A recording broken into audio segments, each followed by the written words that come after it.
Thierry Coste, votre dernier livre, forcément avec un titre très provocateur, donc il y a un complot contre le monde rural en France ? Oui, oui, mais il dure depuis longtemps, hein, donc le livre ne fait que révéler ce qui est la réalité au quotidien.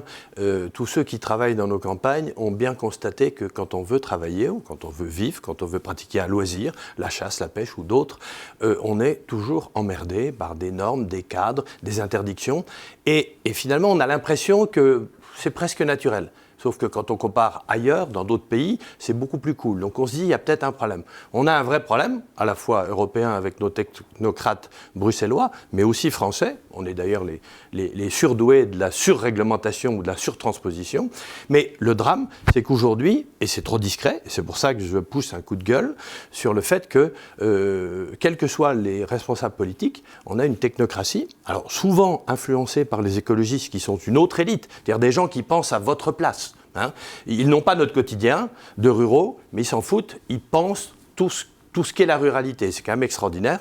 Donc c'est ce que je dénonce dans le livre, parce que depuis 30 ans, je côtoie tous ces gens-là, je parle à l'oreille des présidents de la République, je parle à l'oreille des ministres, et je vois bien qu'il y en a marre, nous qui sommes des passionnés de nos terroirs, qui sommes entreprenants, dynamiques, qui voulons juste qu'on nous foute la paix, parce qu'on est heureux, et on est prêt même à expliquer à d'autres pourquoi on est heureux et pourquoi ce serait bien qu'ils viennent nous voir, eh bien, on est toujours entravé. Donc on l'a bien vu, les gilets jaunes, c'est pas tombé comme ça du ciel. On voit bien, quand les écologistes sont au pouvoir ou quand ils ont des responsabilités, ils rêvent de l'interdit, ils rêvent de la mise sous cloche.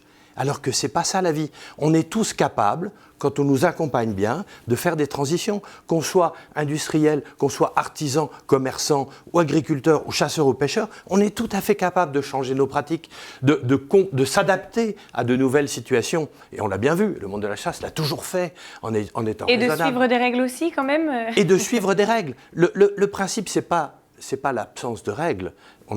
C'est pas le Far West, mais c'est quand même que les normes nous tuent. Mais elles nous tuent dans notre quotidien de tous les jours. Mais que ça soit pour les services de santé, que ça soit pour le vieillissement de la population, pour l'accompagnement, pour la mobilité, on est emmerdé partout. Alors, j'ai cet avantage d'avoir beaucoup travaillé comme lobbyiste pour défendre l'intérêt de plein de gens qui n'arrivaient pas à s'exprimer et qui ont utilisé des gens comme moi. Aujourd'hui, je dis stop. Il y en a marre, on a un potentiel terrible. On parle quand même d'un Français sur 3 qui vit dans le monde rural. Un Français sur 3. Et on emmerde des gens parce qu'on a une culture qui est la culture de l'urbain et de la banlieue. Moi, je n'oppose pas les ruraux aux urbains. Il y a plein de gens qui vivent en ville, qui adorent la campagne, qui ont une maison à la campagne, qui vont faire du tourisme ou qui vont se découvrir la nature très souvent, tant mieux. Sauf qu'il faut là aussi des règles, mais des règles de tolérance et de compréhension. Donc je pense que pendant trop longtemps, on a ignoré, nous les premiers, on a pensé que d'autres ne comprenaient rien, donc ça n'avait pas le coup de faire de la pédagogie. Donc ce que je dis aujourd'hui, il faut se bouger. On a un potentiel terrible dans nos campagnes, y compris économique. On a un potentiel de nature génial. On est dans un pays qui est extraordinaire en termes de diversité. Mais donc il faut y aller. Donc non seulement c'est un coup de gueule, je vous avoue que j'ai dû révéler, peut-être que je vais me fâcher avec beaucoup de gens parce que j'ai passé mon temps à raconter des anecdotes sur il y a des dossiers un peu là-dedans ? Oui, il y a beaucoup de dossiers sur beaucoup de gens que vous connaissez et c'est peut-être un peu cruel pour eux. J'ai déjà eu quelques réactions mais qui me font sourire. Mais surtout, c'est un appel à la mobilisation. On annonce la création d'un think tank derrière sur nos campagnes. Il faut qu'on se bouge pour expliquer pourquoi on vit bien et pourquoi on est heureux et pourquoi il faudrait que ça dure. Parce que ce que je trouve, c'est on a un potentiel génial, mais il faut qu'on nous foute la paix. Alors le livre s'appelle « Le plan secret de nos élites ». Alors déjà, première question, bon, évidemment des mots tous plus chocs les uns que les autres, à part le et de. Tous les autres, c'est fait pour attirer l'œil. Mais c'est très bien. Donc déjà, élite, qui est-ce ? Est-ce que Emmanuel Macron en fait partie ? Parce qu'on sait qu'il s'est quand même un petit peu engagé en faveur de la ruralité. Est-ce qu'il fait partie de ces méchants qui complotent contre les ruraux ? Alors, soyons clairs, et dans le livre, je suis assez direct, il y a des élites qui nous veulent du bien. Il y en a beaucoup qui nous veulent du mal. Pourquoi ? Parce que le principe même de l'élite, c'est pas d'être nécessairement surdiplômé. C'est d'être celui qui, parce qu'il est dans une minorité, pense qu'il peut imposer quelque chose à la majorité. C'est ça le principe de l'élite. C'est celui qui pense qu'il est suffisamment intelligent pour considérer que l'autre ne pèse pas et qu'il ne comprendra pas ce qu'on veut lui fixer comme règle. C'est pour ça que, pour moi, je mets les écologistes dans une élite, parce qu'ils sont capables de penser pour vous à peu près tout. Même s'ils n'ont jamais mis les pieds dans la nature, ils sont capables de penser tout ce qu'il faut que vous fassiez, tout ce qu'il faut qu'on fasse, nous, dans la nature. Donc moi, ça mérite. Alors parfois, dans les élites, il y a aussi quelques organisations agricoles, quelques syndicats, quelques structures qui n'aiment pas que les choses changent.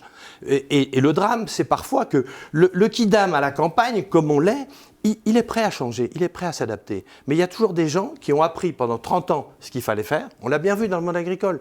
La difficulté de s'adapter au changement de production, au changement climatique, aux pesticides ou à la diminution des pesticides ou à la consommation d'eau. Quand vous distribuez des informations pendant 25 ans les mêmes, vous avez du mal à changer. Le paysan, il veut un revenu à la fin du mois. Donc il est prêt à changer. Le chasseur, il veut pouvoir chasser durablement. Le pêcheur aussi. Donc on est prêt à s'adapter. Par contre, il y a une élite qui a toujours cette tendance. Et puis surtout, on a plein de technocrates qui sont chargés d'encadrer, de contrôler et qui ont oublié que leur mission première, c'est d'accompagner. Il faut accompagner les gens. On ne peut pas installer. Aujourd'hui, vous voyez, vous êtes agriculteur. Pour gagner votre vie, il faut que vous changiez de production, il faut que vous transformiez votre production. Et vous avez un bâtiment agricole et on vous dit, monsieur, vous ne pouvez pas en faire un bâtiment de vente de vos produits en circuit court. Ce n'est pas possible.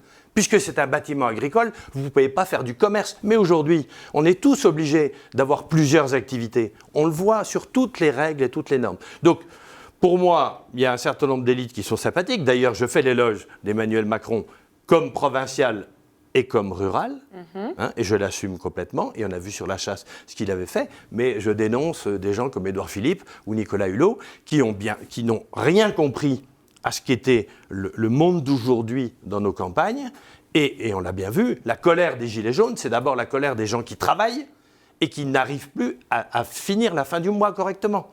Donc on n'a pas le droit de raisonner dans notre pays en traitant les gens par le mépris, au nom du fait qu'on est instruit ou qu'on a les commandes. Et c'est pour ça que je dénonce régulièrement, je vous rassure, je l'ai aussi dénoncé auprès d'Emmanuel Macron, le fait qu'on sous-traite l'écologie aux écologistes. Au nom de quoi on a besoin des écologistes politiques. Voilà, l'écologie politique, ça sert à rien.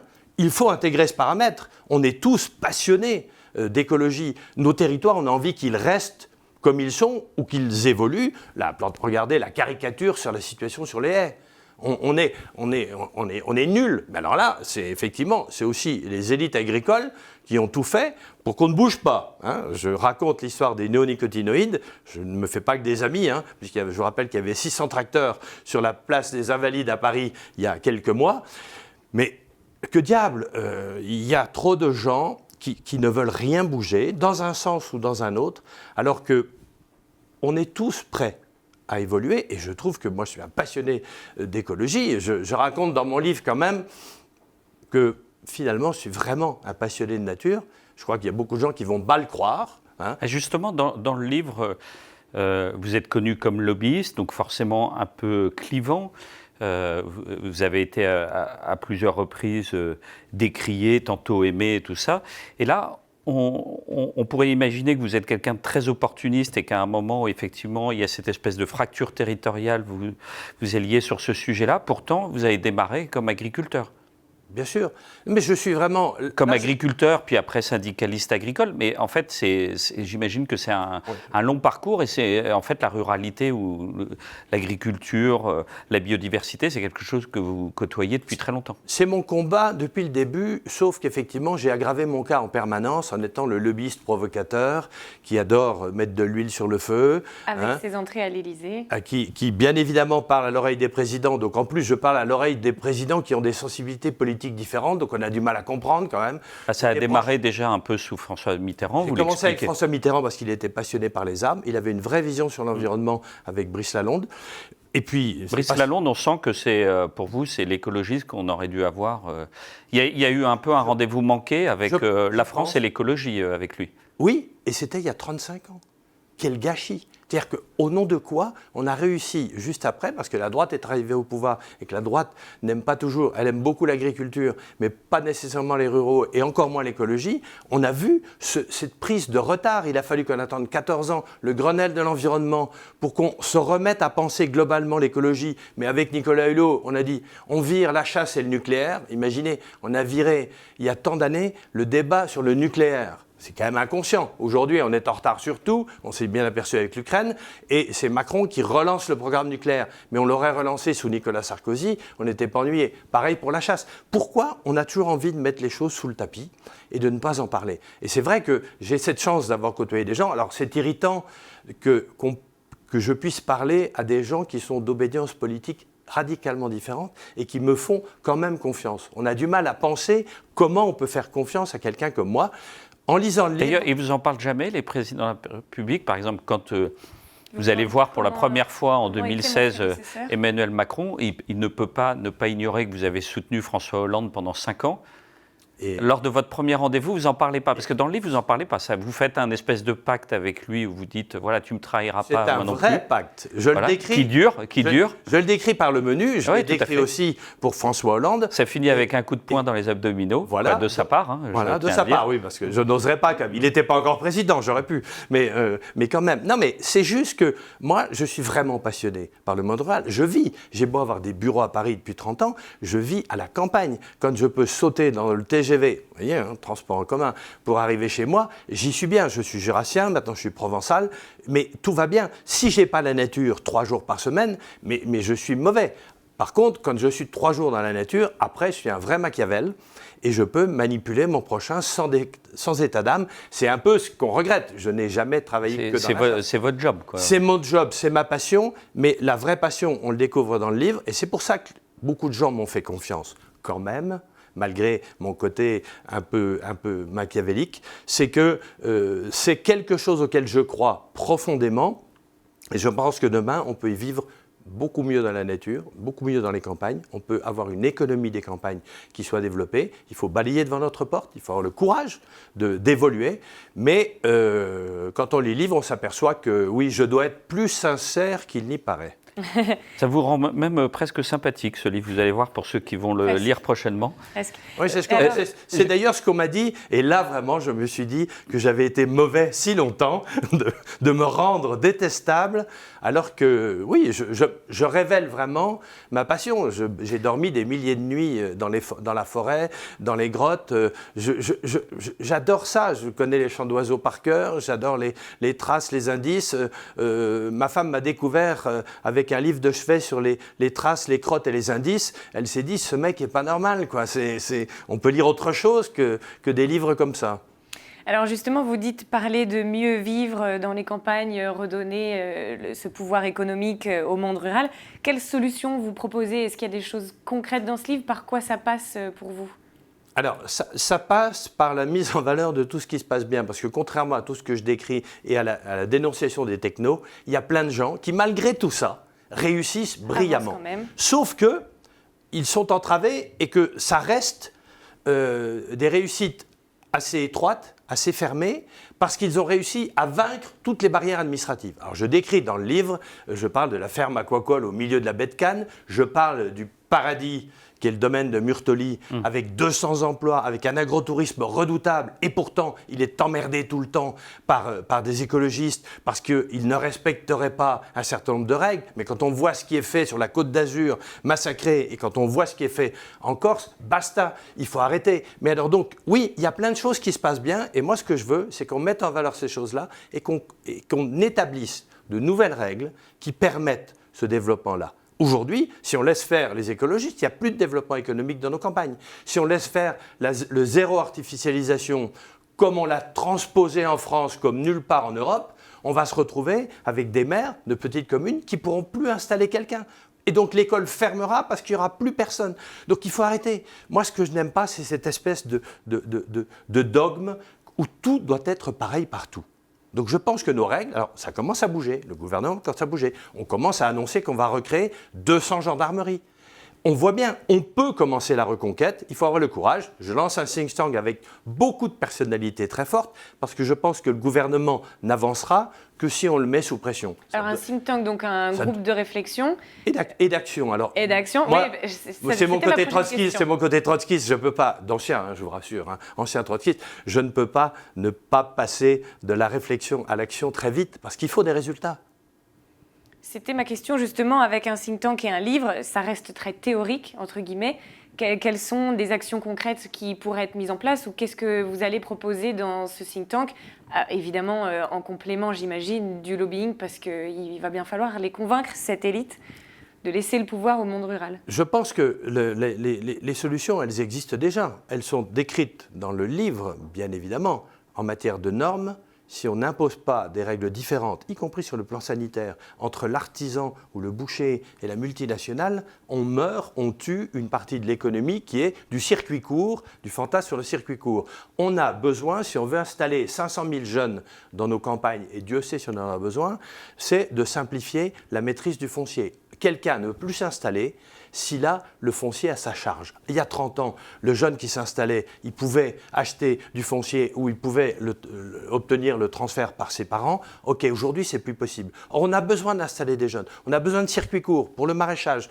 Il faut donc qu'on change les règles sur la maîtrise du foncier. Donc, on a plein de sujets qui ont tous été déjà testés, qu'il faut mettre en œuvre. Donc, l'objectif du think tank, c'est de mettre en valeur ce qui est réussi. Aujourd'hui, on a des bus qui se déplacent pour plein de choses dans les campagnes. On ne va pas revenir en arrière. Le service public de demain, ce n'est pas le service public d'hier. Quand la poste a fermé, il vaut mieux que le bar soit librairie, point relais, et qu'il soit ouvert de 7h du matin à 22h. Ce n'est pas un échec de fermer la poste si le service qui est rendu au public est 3 fois meilleur. Donc résultat, ça nécessite de changer des règles. Et ça nécessite d'avoir une vraie détermination politique et puis d'expliquer quand même aux gens, y compris ceux qui viennent à la campagne, que quand on a besoin d'une vie à la campagne, il faut aussi acheter à la campagne. On ne va pas au supermarché, à l'hypermarché, en quittant la ville pour arriver à la campagne et passer 8 jours à la campagne. Donc il y a aussi tout ça qu'il faut faire comprendre. Donc il y a un coup de projecteur sur des actions concrètes qui vont permettre de vraiment changer la vie au quotidien. Et en même temps, il y a quand même beaucoup de pédagogie. Parce que j'ai peur qu'on s'arrête très souvent au milieu du gué parce qu'on pense que tout ça, c'est l'affaire de l'autre. C'est l'affaire de l'État, c'est l'affaire de plein de gens, sauf soi-même. Et au final, personne ne s'en occupe. Voilà. Et il faut se bouger aussi vis-à-vis de soi-même, de son comportement. On ne peut pas ne pas avoir... acheter des produits locaux, ça paraît une réalité, sauf qu'il y a beaucoup de gens qui pensent que non, on va acheter à la ville. Le think tank s'appelle Nos campagnes. J'imagine que ce n'est pas pris au hasard, puisque vous vous lancez également dans une autre campagne, qui est la campagne des élections européennes. Ça va se passer comment? Pour l'instant, il n'y a pas de parti politique. En fait, vous avez vu, j'adore il y a une liste. J'adore la campagne, quoi. Voilà. Quelle soit. Là et les campagnes. Donc, il y a une liste qui est en préparation. Une liste rurale. Une liste rurale. Willy Schran, qui est le président de la Fédération nationale des chasseurs, sera très probablement dans la liste, voire tête de liste. Il sera dans la liste, j'en suis certain. Donc le but, c'est quoi? Parce qu'on pourrait faire une analogie avec ces PNT. Vous dites que ce n'est pas du tout la même chose. Non, dans le livre, je raconte comment j'ai débranché. Dans le livre, vous dites comment vous êtes engueulé avec Jean Saint-Josse, d'ailleurs. Non, il ne me parle plus depuis longtemps. Donc, mais c'est sans doute parce que j'ai fait le job. J'ai fait le job de débrancher. On a gagné plein de choses. On a branché un thermomètre. Ces PNT, en fait, vous dites que le problème de ces PNT, c'est qu'à un moment, ils sont rentrés dans une vision politique, donc comme un parti politique. Et en fait, pour vous, la chasse ne doit pas être politique. Ni la chasse, ni la ruralité. Mais soyons honnêtes, on reproche quoi, un certain nombre de ruraux, aux écologistes? C'est depuis qu'ils ont monté un parti et qu'ils font de l'écologie politique, ils ne s'occupent plus d'écologie. Ils s'occupent de tout, sauf d'écologie. Donc, qu'est-ce qu'on fait? Moi, j'ai pas supporté l'idée qu'on pourrait avoir un parti des chasseurs, pourquoi pas un parti des footballeurs et des rugbyman. Ça devient ridicule. On a, et on l'a bien vu en matière de chasse, on a des amis partout. On a aussi des adversaires partout, et je décris parfaitement qu'un certain nombre de gens de droite ont toujours cherché à nuire à la chasse. Donc il faut être clair, on a le melting pot, il existe, donc l'idée c'est pas de construire un parti politique. L'avantage des élections européennes, c'est qu'on branche le thermomètre et ça donne une température. En clair, après, il faut être influent au niveau européen. Aujourd'hui, l'Europe est quand même très patchwork et il va y avoir une vaste révolution à l'intérieur. On a vu en Hollande un parti très rural qui a gagné. On le voit en Pologne avec d'autres sujets. On voit un durcissement quand même des positions sur le fait qu'on impose trop de choses sur le quotidien des gens alors qu'on devrait s'occuper des grands problèmes quand on s'occupe de l'Europe. Donc aujourd'hui, il faut brancher un thermomètre. Et je pense que lorsque je montais le think tank, à chaque fois que je discutais avec quelqu'un, il y en a 1 sur 2 qui me disait « Mais Thierry, avant de lancer le think tank, qui est une stratégie de reconquête de l'opinion publique sur 4 ans, pourquoi tu ne profites pas des élections européennes pour brancher le thermomètre et montrer que le monde rural existe et qu'il doit peser ?» Donc vous n'allez pas faire de la ruralité politique comme les écologistes font de l'écologie politique? Du tout. Il est clair que la liste rurale va se faire. Il n'y aura pas de parti politique après, derrière, même si le résultat est très bon, et il n'y aura pas de candidat ruralité en 2027. Donc ça, c'est clair. Je ne m'engagerai pas, et Willy Schrad non plus, s'il y a une autre vision. On a des amis partout. Je parle d'ailleurs de beaucoup de mes amis. Je vais même parfois jusqu'à être provocateur, puisque je parle d'un dîner fort sympathique avec Jordan Bardella. Donc j'aime déranger, j'aime perturber. Je pense qu'il y a des gens intéressants partout, dès lors qu'ils sont républicains. Il y a aussi des gens qui ne veulent pas nous parler, et les filles ou les Verts qui ont une culture qui est de penser qu'on doit être trop bête pour ça. Mais en tout cas, oui, il n'est pas question de faire autre chose que de prendre une température, mais qui peut être une température assez révélatrice, parce que dans ce microcosme politique, quand vous perturbez les équilibres, vous voyez les sondages aujourd'hui, il n'y a pas une liste rurale identifiée. Donc je trouve que c'est pas mal. Non, mais peut-être qu'il vaudrait mieux avoir des représentants de la ruralité, comme vous dites, un petit peu dans chaque parti et dans chaque liste, plutôt que d'avoir une liste rurale qui peut aussi être clivante et avec des personnalités clivantes à l'intérieur. Il y aura aucune personnalité politique, donc ce ne sera pas clivant sur le sujet. Ce sont des passionnés du monde rural qui s'engageront. Je parle bien vraiment d'une liste très rurale. Et donc, bien évidemment, mais nous avons des amis partout et nous en aurons. Au Parlement européen, avec plus de 700 parlementaires, ce n'est pas même 10 députés d'une liste ruralité qui vont changer la donne. Mais pour faire du prosélytisme à l'intérieur, il faut trouver après d'autres personnes. Moi, je suis lobbyiste. Vous savez, j'ai beaucoup défendu la chasse avec une règle simple. Elle a toujours été mieux défendue, et Emmanuel Macron en est le témoin, par des non-chasseurs que par des chasseurs.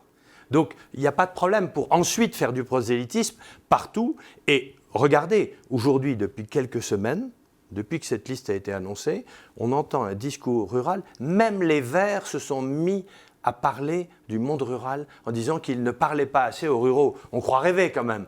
C'est plutôt... Même de la chasse d'ailleurs. Ils ont même dit qu'ils avaient peut-être un regard biaisé sur les actions et l'efficacité des chasseurs. Bien sûr, mais regardez la campagne de Jadot pendant la présidentielle. Il a fait quelque chose qui fait un tort énorme aux ruraux. Il a passé son temps à dire que la nature appartenait à tout le monde. Il a répété sans cesse sur tous les plateaux, et il y a quand même un certain nombre de gens qui l'ont vraiment entendu, que la nature était à tout le monde. Un travail du think tank va être d'expliquer non pas le droit de propriété, mais la réalité du fait que quand on a quelque chose à gérer, que ça nous appartienne ou qu'on le loue, on en est responsable. On dépense de l'argent et de l'énergie pour s'occuper d'un bien qui est parfois un bien commun ou parfois un bien privé. Il faut qu'on explique les choses, parce que sinon, on le voit bien, on a des conflits maintenant en Chartreuse où des gens disent j'interdis toutes les activités, sports et loisirs de nature, sauf la chasse. Ça provoque des colères. Donc, on voit bien que tant qu'il n'y a pas de dialogue et tant qu'on n'a pas bien compris ce qu'était le monde d'aujourd'hui, avec le respect de la propriété, le respect des territoires ou le respect des usages dans un territoire, on a du boulot. Donc c'est pour ça qu'on a monté d'ailleurs une alliance des sports et loisirs de nature avec 10 fédérations, parce que lorsqu'on organise le dialogue entre nous, parfois on n'a même pas besoin de l'État. Moi j'ai une tendance naturelle à ne pas trop aimer que l'État s'occupe de régler nos affaires. On l'a vu sur la sécurité. La preuve, c'est que si les chasseurs ont été efficaces en matière de sécurité, ce n'est pas un comportement personnel, beaucoup plus que par la culture de l'interdit. Donc on a un vrai challenge sur la campagne parce qu'on a du dialogue Et puis si on met en valeur et qu'on généralise ce qui se passe bien, on sera encore plus nombreux demain. Quel est l'objectif que vous fixez en termes de résultats pour cette liste aux européennes? Vous espérez avoir quoi, 5%, 10%? Alors, moi je n'ai pas d'objectif particulier parce que c'est quand même un peu compliqué de prendre aujourd'hui le thermomètre. Une élection, soyons honnêtes, c'est à peu près comme un référendum, c'est à peu près la tendance du moment. Hein, hélas, aujourd'hui, vous parlez des européennes, mais la plupart de nos concitoyens s'en foutent royalement. Il n'y a que les états-majors politiques qui s'affichent sur les européennes.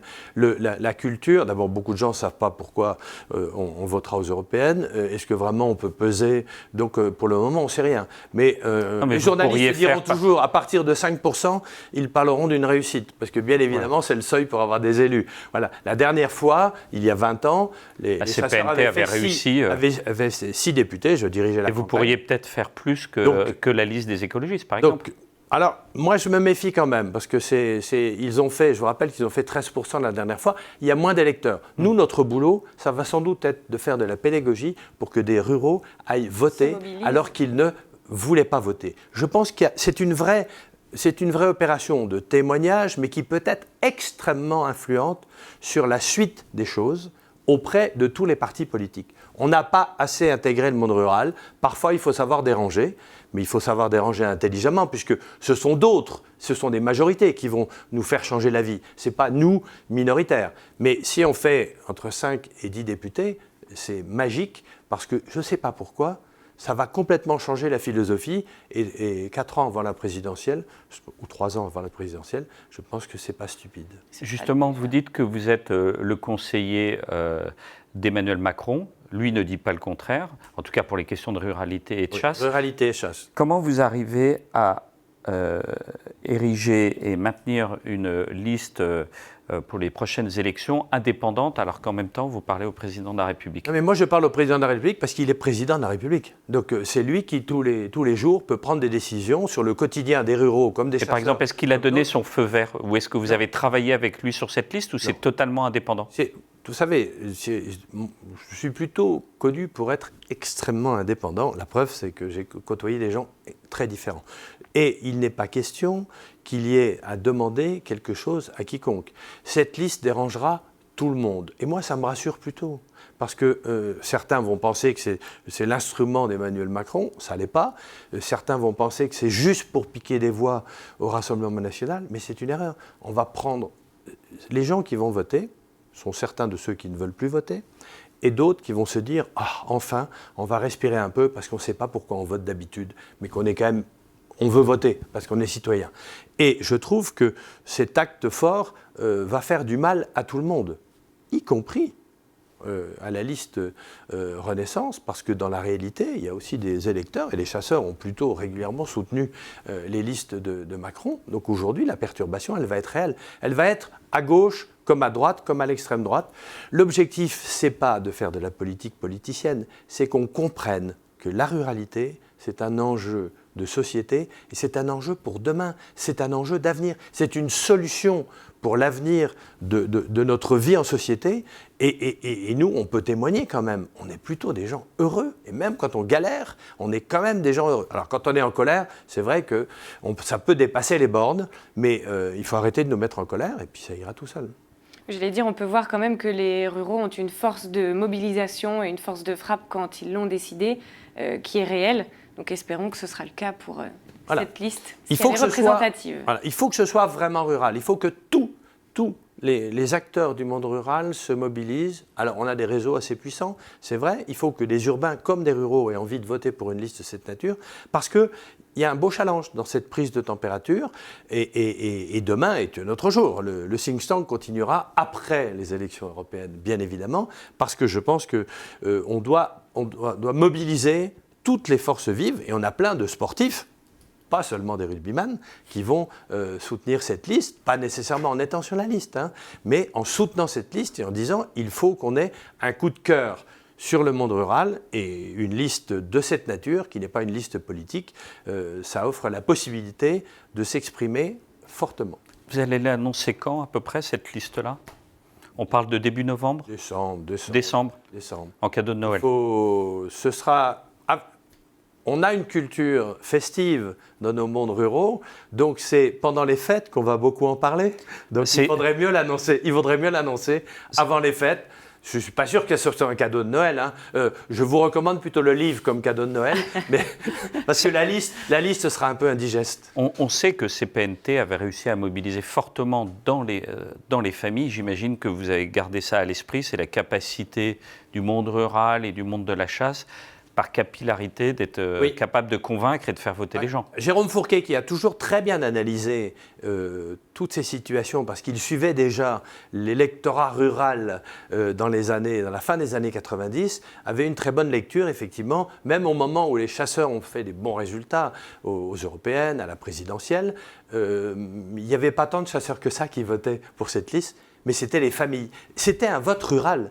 C'était un vote de je vis à la campagne et ok, ça me ressemble, donc j'y vais. Et c'est un peu ça qu'on espère, c'est que ce soit un vote des familles rurales parce qu'on défend nos terroirs, on défend nos pratiques et on n'est pas des doctrinaires, on n'est pas des méchants, on est juste des gens qui voulons vivre et travailler dans nos campagnes. Et être représentés. Et être représentés. Alors, on sera toujours trop peu nombreux, mais on sera toujours très influent. Moi, j'ai bâti depuis 30 ans cette stratégie qu'on n'est pas obligé d'être très nombreux pour être influent. Donc, on peut le faire avec un fort témoignage rural. On vous croit. Coup de projecteur pour un coup de cœur. Exactement. Sur le monde rural. Exactement. Et comme ça, vous pourrez connaître tous les décideurs politiques avec lesquels Thierry Cosse partira sûrement pas en vacances.